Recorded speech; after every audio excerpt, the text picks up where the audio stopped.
حضرات محترم، سب سے پہلے یہ آپ یہ سماعت فرمائیں۔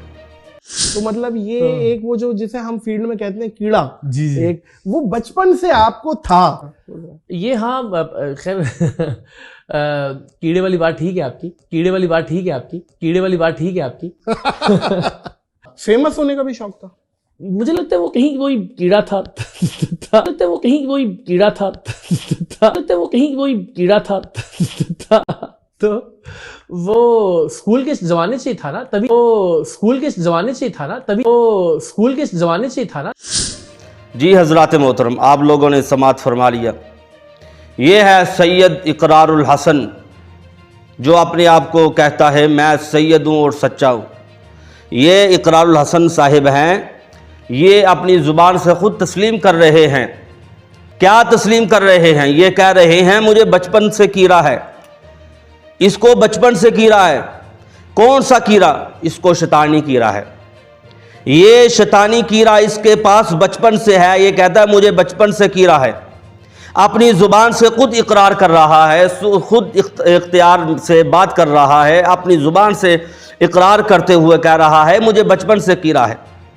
میں کہنا چاہ رہا ہوں یہ سیکورٹی ادارے جو ہیں، محافظی ادارے جو ہیں، یہ ہمارے پولیس والے، جو ہماری آرمی، جو ہمارے ادارے والے ہیں، ان سے میں ملتمس ہوں جس انسان کو بچپن سے کیڑا ہو، تنگ کرنے کا اس انسان کو کھلا رہنے کا کوئی حق نہیں ہے۔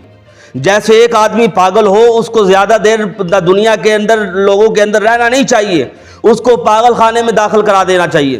اگر پاگل کو پاگل خانے داخل نہ کرایا جائے، وہ لوگوں کو تنگ کرے گا، وہ دنکا مساد مچائے گا۔ اگر پاگل خانے میں اس کو پاگل کو نہ داخل کرایا جائے، وہ لوگوں کو ذلیل کرے گا، رسوا کرے گا، عبادت سکون سے نہیں کرنے دے گا، نماز سکون سے نہیں پڑھنے دے گا، قرآن سکون سے نہیں پڑھنے دے گا۔ اس کو پتہ ہے میں یہ بات کرتا ہوں تو مجھے سکون ملے گا۔ پاگل انسان کی یہ نشانی ہوتی ہے، پاگل انسان یہ سوچتا ہے میں اگلے آدمی کو تنگ کروں گا مجھے سکون ملے گا۔ میں کہتا ہوں اقرار الحسن کو یہ پاگل خانے والا جو کیڑا ہوتا ہے نا، وہ کیڑا ہے۔ اقرار الحسن کو فسادی کیڑا ہے، اس کو وہ والا کیڑا ہے جو اس کے باپ کو کیڑا تھا۔ یہ اصحاب محمد کا گستاخ ہے۔ میں کہتا ہوں یہ یہودیوں کا ایجنٹ ہے۔ یہ تو ابھی اس نے اپنی زبان سے خود اقرار کر دیا مجھے بچپن سے کیڑا ہے۔ میں کہتا ہوں جس انسان کو بچپن سے کیڑا ہو وہ دنیا میں کیا کرے گا؟ وہ دنیا میں کیا خاک دین محمدی کا نعرہ بلند کرے گا؟ تاجدار ختم نبوت کا نعرہ کس طرح بلند کرے گا؟ اصحاب محمد کا نعرہ کس طرح بلند کرے گا؟ دنیا کے اندر اچھائی والا کام وہ دیکھ ہی نہیں سکتا، وہ تو یہی کہے گا، وہ یہی سوچے گا، اس کا ہر ٹائم یہی خیال ہوگا لوگوں کو ایک دوسرے کے ساتھ لڑا دوں، ایک دوسرے کا لڑائی کرواؤں، ایک دوسرے کا جھگڑا کروا دوں۔ میں ٹھیک ہوں فرحان بھائی، آپ بتائیں کیا حال چال؟ اللہ کا احسان ہے۔ پہلے نہیں کوئی بات نہیں، بس میں ابھی ہم کل اناؤنس کر دیں گے آنے کی ڈیٹ، اور پھر میں ذرا تفصیل سے آپ سے بات کر دوں گا انشاءاللہ۔ باقی بس یہ کہ آپ یہ بے فکر ہیں، اس کو انشاءاللہ آپ کی بار رگڑے بغیر نہیں بات، بے فکر ہیں اس کو انشاءاللہ آپ کی بار رگڑے بغیر نہیں بات، بے فکر ہیں اس کو انشاءاللہ آپ کی بار رگڑے بغیر نہیں بات، کیونکہ کل کا نام اور تصویر بھیجے نا ذرا۔ تصویر نہیں ہے میرے پاس، میں کرتا ہوں اس کو فرحان بھائی انشاءاللہ۔ اللہ آپ کو سلامت۔ جی تھینک یو اقرار بھائی، thank you thank you. Okay okay, اللہ آپ کو سلامت رکھیے، میں رابطے میں رہوں گا جی انشاءاللہ اقرار بھائی، تھینک یو تھینک یو۔ کیسے آپ بے فکر ہیں اس کو انشاءاللہ آپ کی بار رگڑے بغیر نہیں بات، بے فکر ہیں اس کو انشاءاللہ آپ کی بار رگڑے بغیر نہیں بات، بے فکر ہیں اس کو انشاءاللہ آپ کی بار رگڑے بغیر نہیں بات۔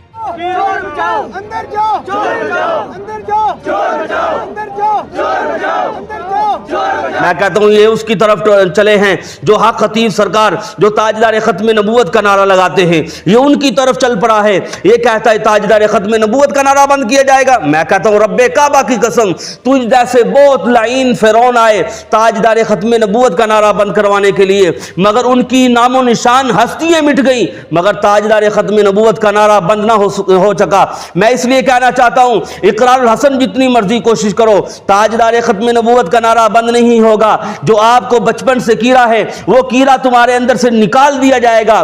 اصحاب محمد کے پروانے دیوانے جب اٹھیں گے پھر یہ کیڑا نام و نشان اس کیڑے کا ختم کر دیں گے جو آپ کو بچپن سے کیڑا ہے۔ ابھی تک آپ نے خاموشی دیکھی ہے، ابھی تک آپ نے ہماری خاموشی دیکھی ہے۔ جب ہم اپنی زبان سے بلند ہوں گے، زبان سے اقرار کریں گے، جب آپ کی طرف بڑھیں گے، آپ کو پکڑیں گے پھر آپ کا نام و نشان ختم ہو جائے گا، کیونکہ تاجدار ختم نبوت وہ نعرہ ہے جو اصحاب محمد نے لگایا تھا۔ اس نعرے کی وجہ سے اصحاب محمد کو ستایا گیا، انہوں نے تکلیفیں بھی برداشت کی، تکلیفیں برداشت کرتے ہوئے پھر بھی تاجدار ختم نبوت کا نعرہ بلند کرتے رہے۔ آج وہی حال حق خطیب سرکار کے ساتھ ہو رہا ہے، اور آپ کی ٹیم، آپ کے خریدے ہوئے لوگ وہی کام کر رہے ہیں جو آج سے 1400 سال پہلے نبی کریم صلی اللہ علیہ وسلم کے صحابہ کے ساتھ کیا جا رہا تھا، جو ان کے ساتھ لوگ کر رہے تھے، وہی آج کام حق خطیب سرکار کے ساتھ آپ کی ٹیم کر رہی ہے، آپ کر رہے ہیں۔ اس لیے میں کہنا چاہتا ہوں اقرار الحسن، آپ انسان بن جاؤ، آپ انسان نہیں بنیں گے۔ جب یہ تاجدار ختم نبوت کے محافظ کھڑے ہو جائیں گے، پھر آپ کو پتہ چلے گا میں نے کس انسان سے اور کس بندے سے میں نے پنگا لیا ہے، اور تاجدار ختم نبوت جو نعرہ لگاتے ہیں ان سے پنگا لے کے میں نے بہت غلط کیا۔ میں کہتا ہوں اقرار الحسن، یہ دیکھیں، ادھر دیکھیں، آستانے پہ دیکھیں، لاکھوں لوگ، لاکھوں ہزاروں لوگ آتے ہیں، سحری بھی کرتے ہیں، افطاری بھی کرتے ہیں، میٹھا پانی بھی چل رہا ہے، کھجوریں بھی چل رہی ہے، دہی بھی چل رہی ہے، اور مرغی بھی چل رہی ہے، چھوٹا بڑا گوشت چل رہا ہے۔ میں کہتا ہوں ادھر دیکھیں، اتنا اہتمام ہے، اور عورتوں کے لیے علیحدہ پردے کا انتظام ہے۔ آپ دیکھیں، جا کے اپنی عورتیں کی نمائش کرتے ہیں، آپ کی بیوی کے سر کے اوپر دوپٹہ نہیں ہے، اور چلے آپ حق لوگوں کو دکھانے کے لیے آپ کی پہلی بیوی کے سر کے اوپر دوپٹہ نہ ہو، آپ کہتے ہیں ہم حق کی طرف ہیں، لعنت ہے آپ کے اوپر۔ حضور علیہ الصلوۃ والسلام کا فرمان عالی شان ہے، حضور علیہ الصلوۃ والسلام نے فرمایا اپنی عورتوں کو، اپنی بیویوں کو، اپنی بیٹیوں کو، اپنی بہنوں کو پردے کا حکم دو۔ آپ کیسے دین محمدی کے اوپر چلنے والے ہیں؟ آپ خود اپنی بیوی کے سر کے اوپر دوپٹہ نہیں رکھ سکتے، آپ اپنی بیوی کے اوپر اسلام نافذ نہیں کر سکتے، تم اسلام دنیا کے اندر کس طرح نافذ کرو گے؟ جو اسلام نافذ کر رہا ہے آپ اس کے بارے میں بکواس مارتے ہیں۔ جاؤ جا کے اپنے گھر میں پہلے اسلام نافذ کرو، جاؤ جا کے اپنے گھر بیوی کے سر کے اوپر دوپٹہ لے کے آؤ، بیوی کے سر کے اوپر دوپٹہ دو، اپنے باپ کو پہلے صحیح العقیدہ بناؤ، اپنے باپ کا عقیدہ صحیح کرو، پھر آنا آ کے تاجدار ختم نبوت کی بات کرنا، پھر آ کے حق خطیب سرکار کی بات کرنا، پھر آنا آ کے کہنا قرآن سناؤ، پھر آؤ ہم آپ کو قرآن بھی سنائیں گے، آپ کو حدیث بھی سنائیں گے۔ بار بار آپ یہی کہتے ہیں، اقرار الحسن صاحب آپ بار بار یہ کہتے ہیں ہاں خطیب سرکار مجھے قرآن سنائیں، مجھے قرآن سنائیں۔ آپ نے کون سا جو مفتی لے کے آئے تھے، وہ مفتی نے کون سا قرآن صحیح پڑھا؟ وہ مفتی کہہ رہا تھا ہم آپ کا ساتھ دیں گے، آپ کا ساتھ دیں گے۔ جو ایک میم پڑھنے والا جس کو نظر بھی آ رہا ہے، دو میمیں پڑھی جا رہی ہے، میم نون اور میم صاد، میم من پڑھا جاتا ہے، وہ ایک میم کو پڑھتا ہے، وہ اس کو خاک پتا ہوگا حق کیا ہے اور باطل کیا ہے۔ اس لیے میں کہنا چاہتا ہوں حق حق ہوتا ہے، حق وہی ہوتا ہے جس کو اللہ عزت دے۔ اللہ نے حق خطیب سرکار کو عزت دے رکھی ہے، آپ ذلیل ہوں گے اور ذلیل والا کام کر رہے ہیں، آپ شیطان والا کام کر رہے ہیں۔ آج شیطان بند ہے، قید ہے، آپ شیطان کے حصے میں شیطان کا کام کر رہے ہیں، جو مرضی کرتے رہیں، حق خطیب کا آپ بال بھی بیگا نہیں کر سکتے۔ اللہ رب العزت آپ جیسے فطر سے ہمیں بچائے۔